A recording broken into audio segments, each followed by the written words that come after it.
Hey everybody, it's Carl Krenzel from Carl Buys Houses. Just wanted to share with you today a quick little message straight to you from Carl Buys Houses. If you've not had a chance to check out my website, please check it out at carlbuyshouses.com. What you'll find is a whole bunch of real estate updates telling you about the real estate market here in Tucson. If you have an unwanted property, you have an opportunity to certainly tell me a little bit more about it to get a fair, fast offer on your unwanted home. And of course, you'll also find the Carl Buys Houses podcast, where I go ahead and share special local information about the real estate market here in town. If you're trying to get more information, then certainly check us out. Carl Buys Houses over there on Spotify or on your Apple Music or whatever your current podcast catcher is. Now, today what I'd like to share with you about, what I'd like to share with you about is a little bit about the Tucson real estate market and as far as a housing bubble is concerned.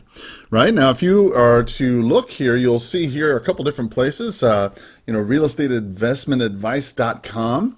They've got an article put up, says that the America's housing market is up 49% since 2012. Now, this is an article that was dated back in January of 2019. So even a year ago, people were concerned about a housing bubble.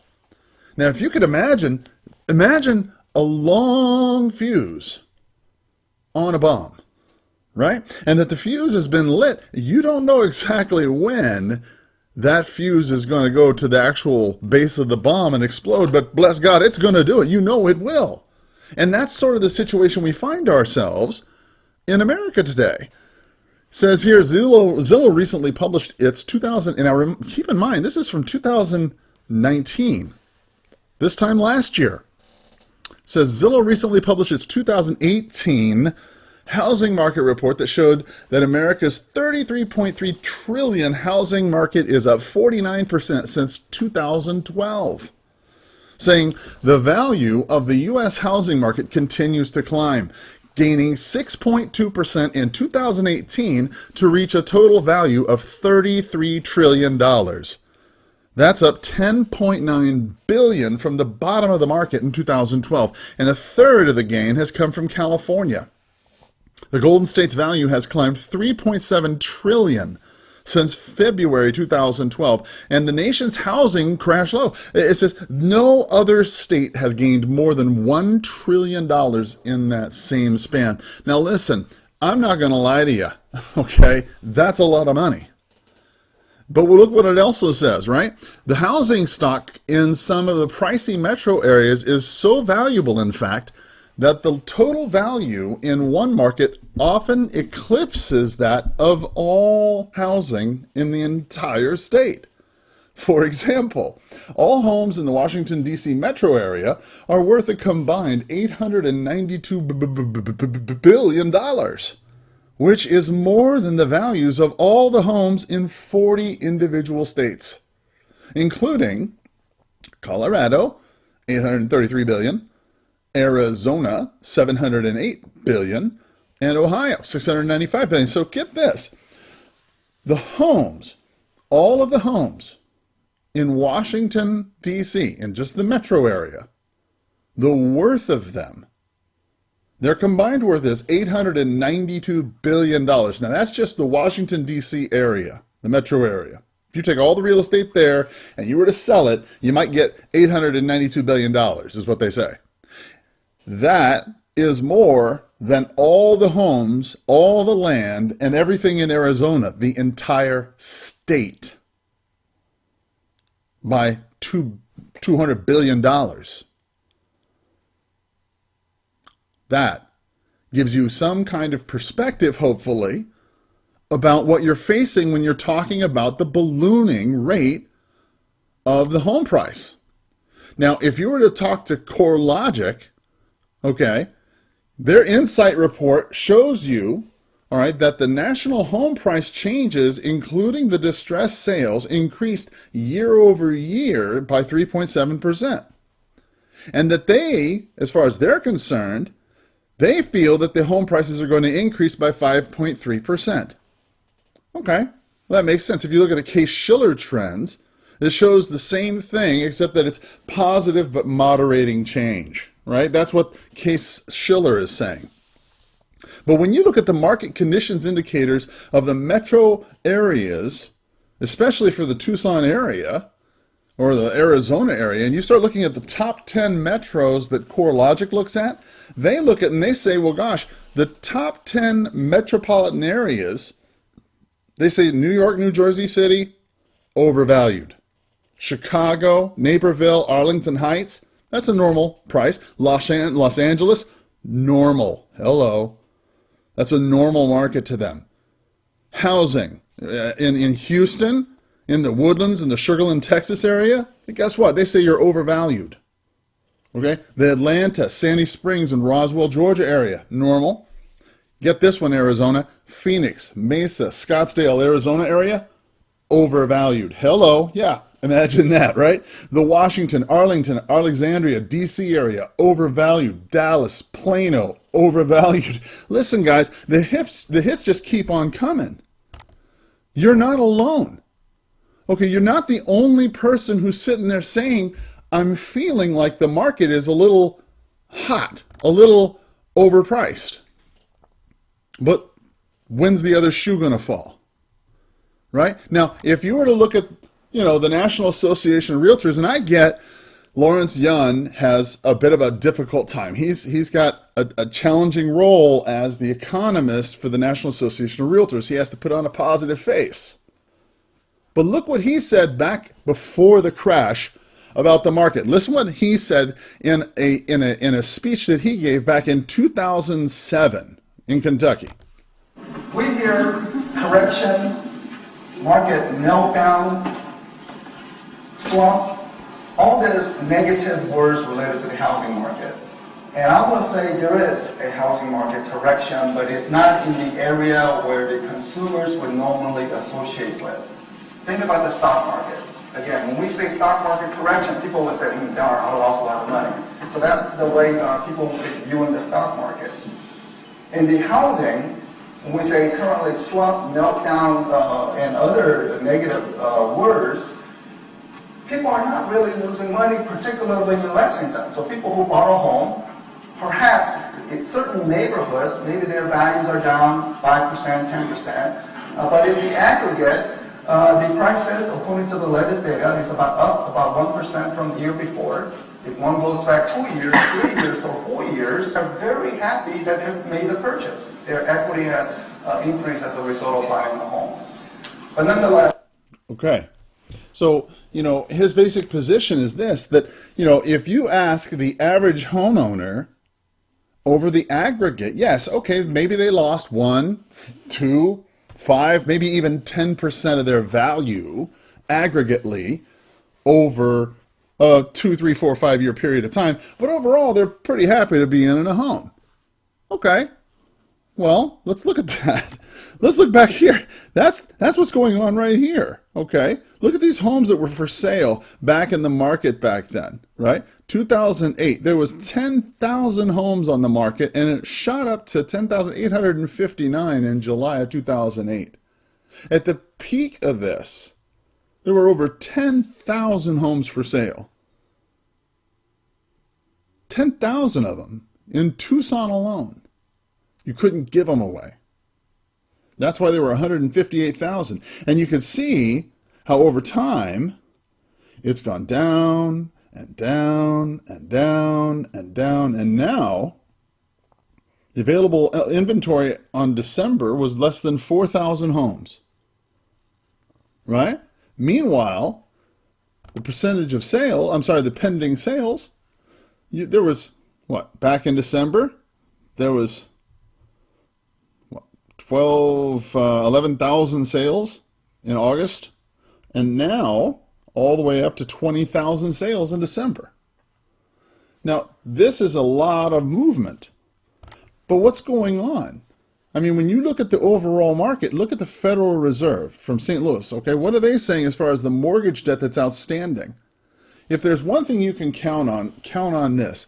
When mortgages make buying a home cheaper and easier to acquire debt, the home price goes up.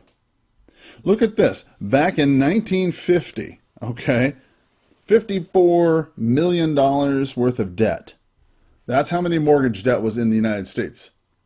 But then when you started allowing the expansion of the debt process and mortgages, whammo, look at this.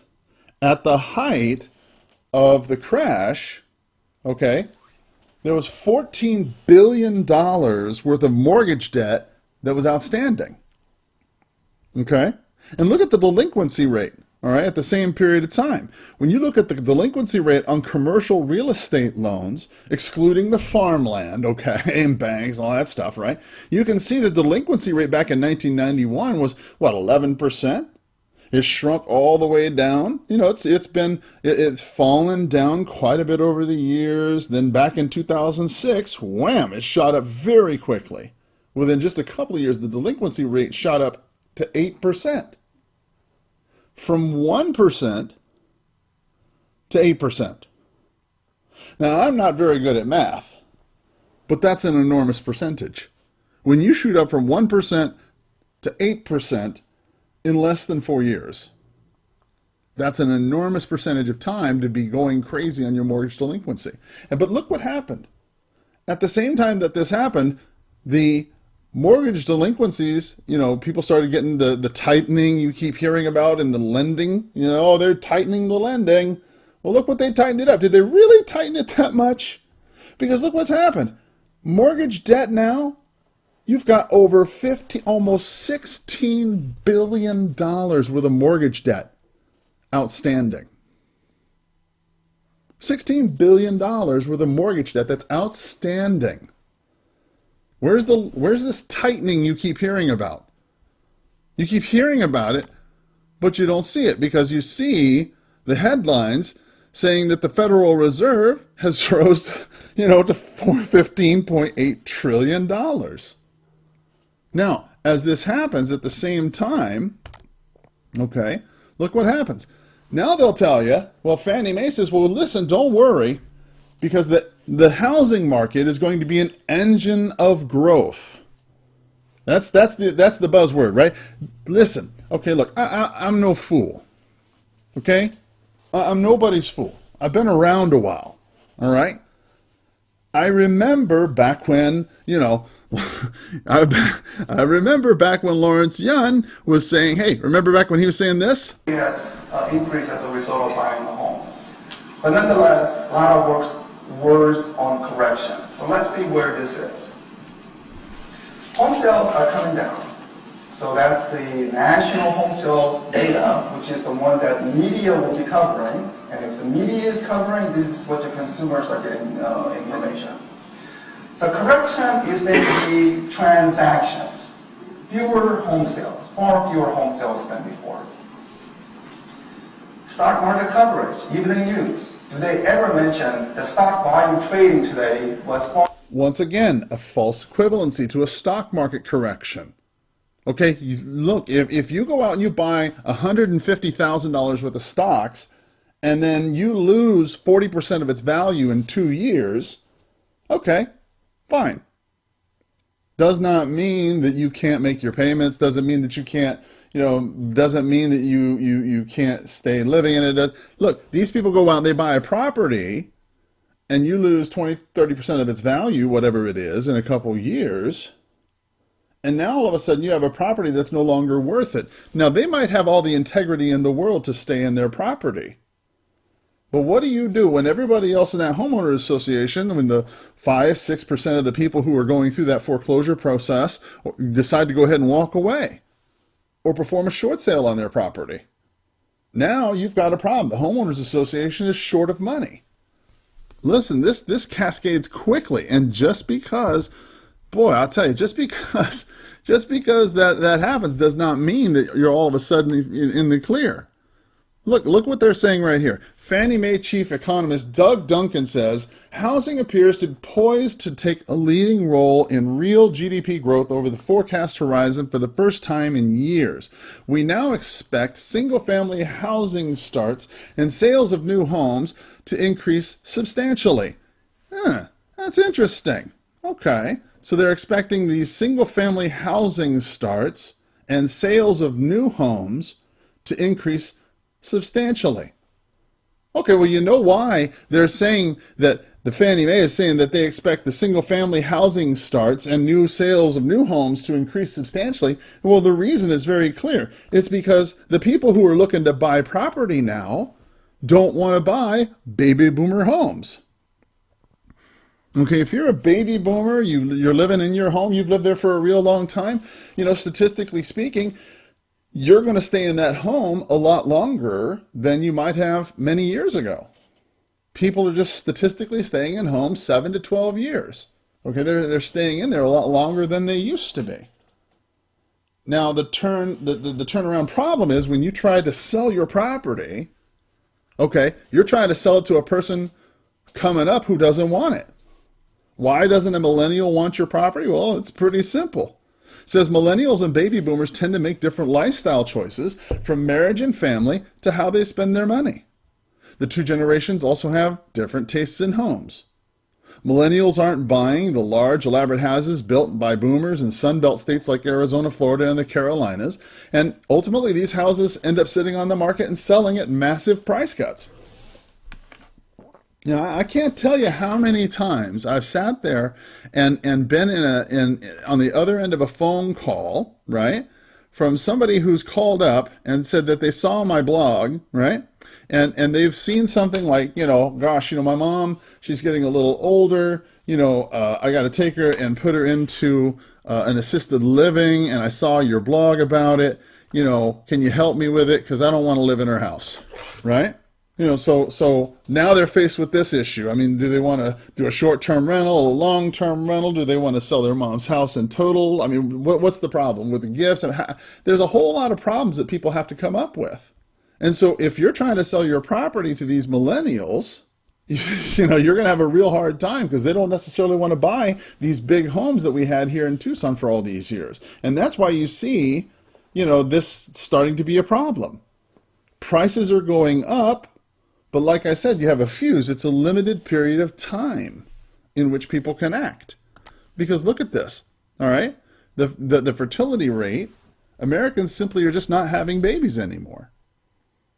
So the people who are looking to buy your home is this baby boomer millennial type, people, type of market. And the reality is that even amongst the millennials, they don't necessarily want to buy your property.